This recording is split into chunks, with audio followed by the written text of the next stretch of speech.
Blog Talk Radio. Hello, everyone. I'd like to welcome all of you back to Ohio Exopolitics. I'm your host, Mark Snyder. We are talking about the California wildfires in 2018, and the 2018 wildfire season in California has been one of the most destructive on record. Now, that's a bit of a misnomer in a sense because the wildfires burn all year round now. There isn't really a wildfire season anymore. But in 2018, we had 7,579 fires that have burned an area of about 1.6 million acres. So what we've seen in the last 15 years as a trend is the wildfires are burning more and more acres each year. There were actually, in 2005, 222,000 acres burned. So now we're having 8 times greater acreage burned in about 13 years. We've seen that kind of increase. Now, out at wildfiretoday.com, they've got another article out there, and I got to get these guys on the show. I haven't tried yet, but they say that there have been more than 9,000 structures burned by the camp and the Woolsey fires, and 59 people have been killed. So there's something like 460 workers and 22 cadaver dogs accessing a path that the campfire, the so-called campfire, wildfire, took as it devastated a town in Northern California called Paradise. And the estimated number of homes that were destroyed is about 8,756, with another 260 commercial structures. And there are hundreds of people that still are not accounted for in many of these areas. So let me go ahead and start the first clip. It never ceases to amaze me, these fires and their intensity and their size. Let's listen.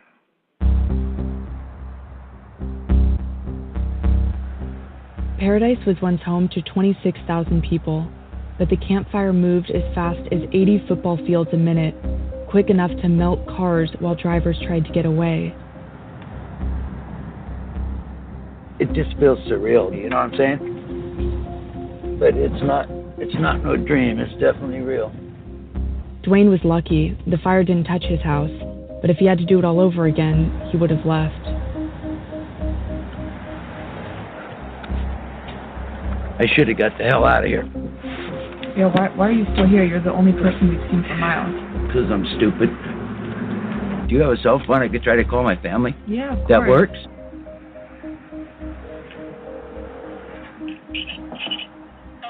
Kayla, I'm fine. This is your dad, I'm fine. Dad! Yes, I'm fine. What are you doing? I'm staying at the house. Our neighborhood didn't burn. I'm fine. How are you getting cigarettes and all that? Kayla, I haven't had a cigarette for 3 days. I'm not worried about smoking at this point. At this point, I'm not really worried about it. Leaving? Well, if the fires come flared back up, yes, I'll be leaving. Sir, we need to talk to you. Dwayne's neighbor Terry is the only other resident we saw. The town's been under a mandatory evacuation order since the fire started, but Terry didn't want to leave his son, who has special needs. It is right here. It says important notice. The emergency may shut off for safety. That was one on our door that afternoon when we came home. They should have shut off their power. Why didn't they? Pacific Gas and Electric had alerted about 70,000 residents, including Terry, that it was considering cutting off power to prevent downed lines from sparking, but it later canceled plans to do that. John Fisk is a lawyer representing residents, cities, and counties against PG&E in the Butte Fire, NorCal fires, and now this one. This was somebody's home. This was somebody's life. This was the accumulation of oftentimes a life's work. You can talk to a judge about that all day long, but unless you show them the photographs of what this looks like, they don't really start to feel the pain and the lack of dignity people feel after their life is ruined. I think just a day before the fire, PG&E came out with warnings to residents saying we may turn off the electricity because there's risks of fire starting. But then they didn't turn the power off. We know, as a matter of fire science, that high winds and dry weather are some of the most dangerous conditions.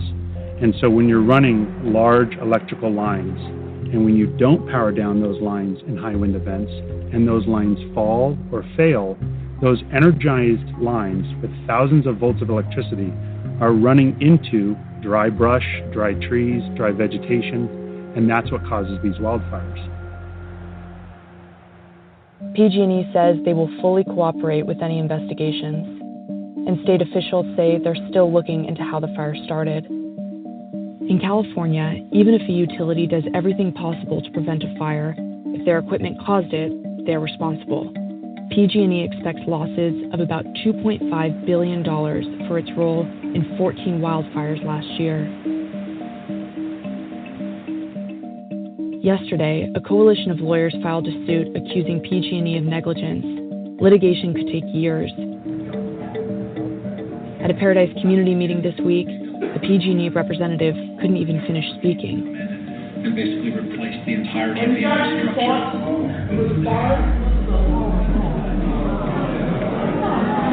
Can we have security at this person, please? Thank you. Thank you. Litigation could bring in money to rebuild, but it's unclear what Paradise would look like. It's just so hard right now because people are just, we don't know who everybody is, you know. It's just a one great community. I'm sure we're going to rebuild, but I don't know where you start. Where do you start? Everything's gone.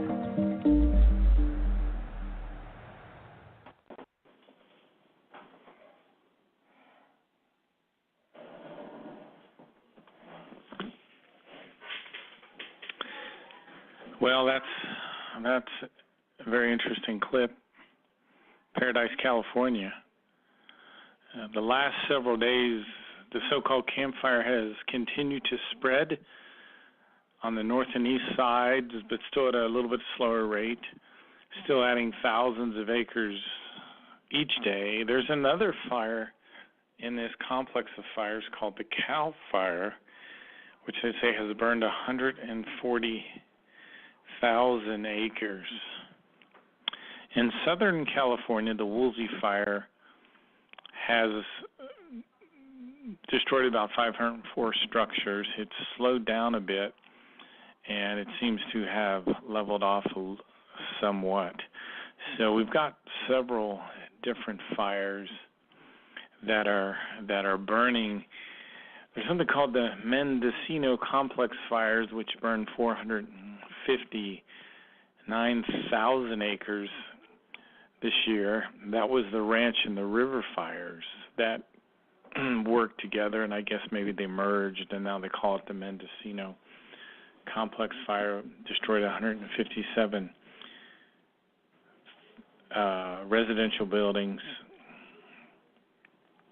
The Carr Fire, which I haven't talked about too much, burned 229,000 acres, destroyed over 1,000 residences and 503 other buildings.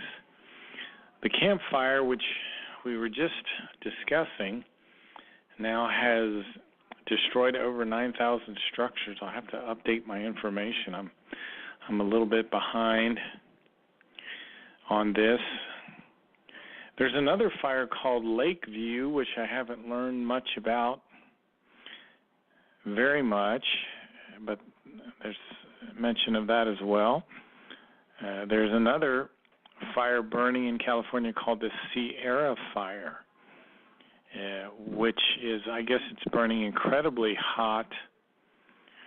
Let me read just a little bit of this. With large devastating wildfires burning at both ends of California, it is refreshing to hear about a fire that appears to be a success story. So maybe they've been able to stop this Sierra Fire, even in 25 mile an hour to 45 mile an hour gusting winds. So they're hanging in there anyway with this. The wildfire smoke and air quality maps are pretty devastating if you look at the incredible smoke that's in California right now. The Woolsey fire, I guess they're still having trouble containing that fire. Yeah, some of the information here on the winds, we're seeing winds 20 miles an hour, 40 miles an hour, 35 miles an hour. Imagine trying to fight these fires in places like Santa Clara and Thousand Oaks when the wind's blowing 25, 30 miles an hour. It's probably pretty difficult. But that comes from an interesting website called Wildfire Today, which you can take a look at and study if you have an interest. I got another clip for us here. Now to Washington, where we find Sarah Gibbons. She is a writer for National Geographic and has been covering the fires extensively. Sarah, thanks so much for joining us. If you could first start off by talking about some of the challenges. You know, we see these pictures, and it is really, I think, for people who have not been in the midst of one of these wildfires, almost impossible to really understand what that is like. What are those challenges for firefighters in battling these wildfires? In California, I mean, aside from the fire itself, you have these intensely strong winds just fueling the fire, and in addition to that, the terrain also can make it difficult with the hillside and canyons and ridges. It's not as easy to drive through as it might be in a less mountainous area. Are there environmental factors in California making these fires harder to fight? Oh, well, California, as I'm sure has been discussed, has been through such severe droughts in so many parts of the state, and that environmental condition is making the ground just sort of ripe for catching fire. There's so much dry brush. Firefighters even call it fuel because of how quickly it catches fire, and that's as a result of so little rainfall and so much extreme drought. Sarah, in a recent piece for National Geographic, you quote a fire official who describes the current situation as year-round fire season. You know, I'm a meteorologist. I'm also a climate communicator. I study a lot on climate change. What aspects of California have changed over the past few decades? And is it climate change that is really fueling these really aggressive fires over the past couple of years?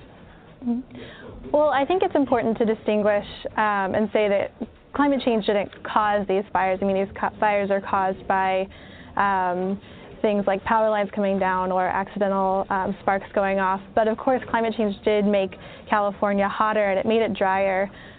Typically during this time of year, you would have seen rainfall in parts of the state by now, but that just hasn't been the case this year. And Sarah, what are some of the long-term environmental consequences of such frequent fires? I mean, it could definitely change sort of the ecosystem here. You might see different types of plants and brush that grows in this area. Right now, it's just a little too early to tell. You know, wildlife is something that I think some folks are thinking about as well when you see these areas that are just decimated. How do these fires impact wildlife? Well, wildlife are really no stranger to wildfires. It's something that they deal with at smaller scales all the time. They'll sort of revert to their natural means of escape, climbing trees, jumping into lakes and rivers, and of course just running away. Are there any steps that officials could take to ensure the safety of wildlife during these wildfires? I think just being aware of wildlife whenever they escape these fires will run more likely into human settlements, and that creates more potential for human and wildlife conflict. So it's important to be aware of that potential for coming into more contact with wildlife and respecting those movements. All right, Sarah Gibbons in Washington for us. Sarah, thank you very much. Thanks for having me.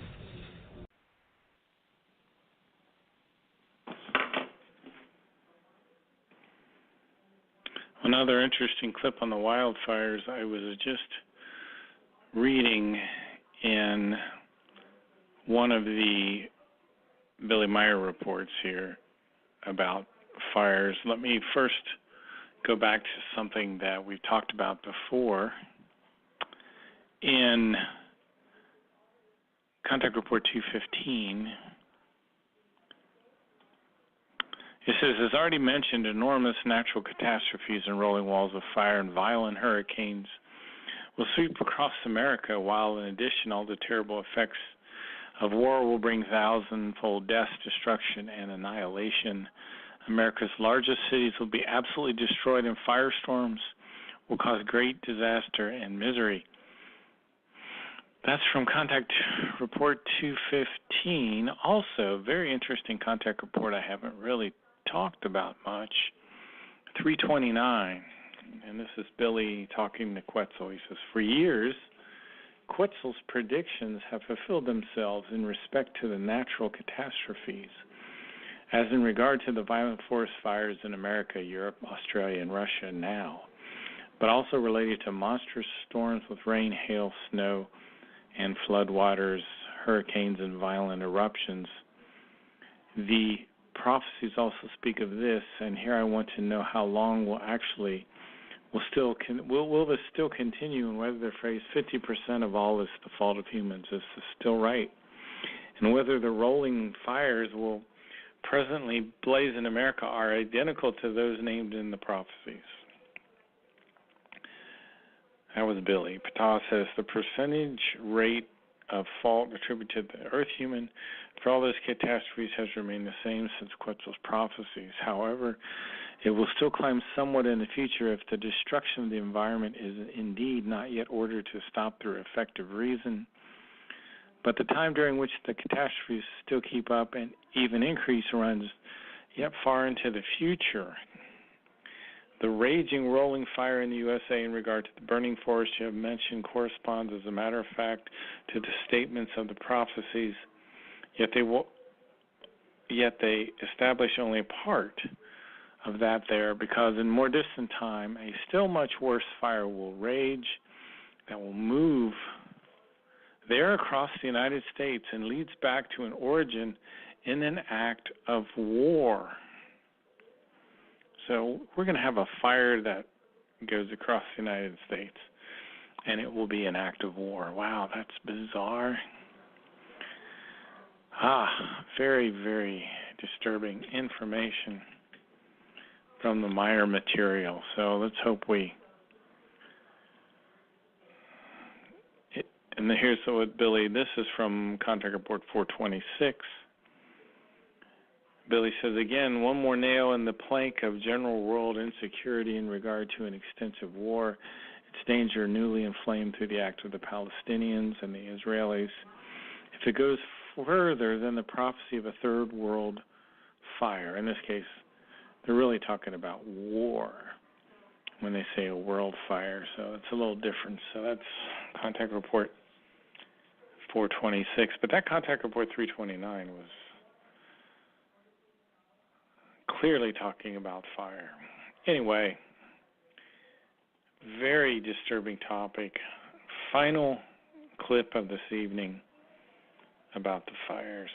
The search intensified today for those missing after the Camp Fire in California, which wiped out much of the town of Paradise. Maria Villarreal is there. New drone footage of the devastation shows how quickly the fire consumed the town of Paradise as home after home was leveled. Many of the deceased died in Paradise in their homes or as they attempted to escape the fast-moving blaze. It was outrunning us before we even knew that we were in a race, and that made this much more difficult. More than 100 people are still unaccounted for. Their names are now posted on an official list created by the county. Nearly a week since the fire started. Okay. Obviously, still a lot of people missing. Yes. And I want to say this. Is that concerning, though? Well, of course. Absolutely concerning. We want to conduct as thorough a search as we possibly can, but we want to do it in as expedited manner as possible so that we can then move forward to repopulating those areas. The crisis has been playing out on Twitter and Facebook. One of those desperate messages was from the Carmack family, who were missing 4 elderly members of their family. They were on the list and found alive today. Nearly 24 victims just filed a lawsuit blaming the local electric company, PG&E, for failing to maintain its power lines. The evidence is quite clear that this fire was caused by a PG&E transmission line, and PG&E needs to be held accountable. The company says the safety of its customers remains its priority, and it's investigating. This is what all the neighborhoods look like in Paradise right now. There are power lines everywhere, gas lines are blown, entire homes are just leveled. So infrastructure has to be a priority before you can even start thinking about rebuilding again. Jeff, FEMA says it could take 5, maybe 6 years before Paradise looks like a city again. Wow. All right, Maria and team continue their reporting from California tonight. Maria, thank you.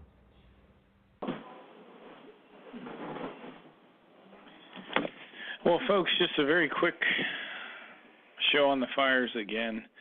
It'll take me a while to digest all this information and kind of fit it into the prophecies, but I do think it's an indication that we're seeing the Meyer prophecies fulfilled, and I remain optimistic that we will be able to turn a lot of this around if we continue to move forward and teaching the spiritual teachings. Anyway, have a great evening, and we'll catch you next time. You're listening to Ohio Exopolitics. I'm your host, Mark Snyder. Thank you.